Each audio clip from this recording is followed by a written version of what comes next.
Rebel star Prabhas పేరు వినగానే మనసు గర్వంగా ఉంటుంది. బాహుబలి తర్వాత ఆయన రేంజ్ పూర్తిగా మారిపోయింది. వరుసగా పాన్ ఇండియా సినిమాలు చేస్తూ అభిమానులను అలరిస్తున్నారు. కానీ ప్రభాస్ గుండె మాత్రం ఇంకా బంగారం లాంటిదే.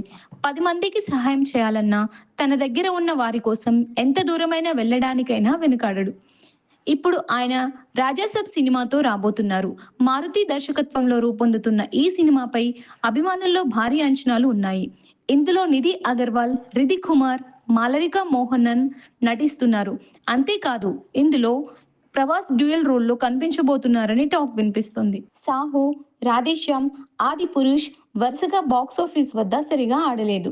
కానీ నా వల్ల నిర్మాత నష్టపోకూడదు అని తన వంతు బాధ్యత తీసుకున్నారు ప్రభాస్.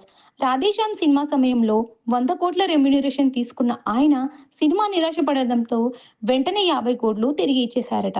ఈ డబ్బు డిస్ట్రిబ్యూటర్స్‌కి ఇవ్వండి అని కూడా కోరారట. ఇలాంటి పని ఈ రోజుల్లో ఏ హీరో చేయడం చాలా అరుదు.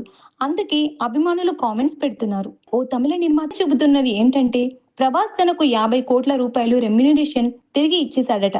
నిర్మాత నష్టపోకూడదనే ఆలోచనతో ప్రభాస్ చేసిన ఈ పని ఆయన ఎంత మంచి మనసున్నవాడో చూపిస్తుంది.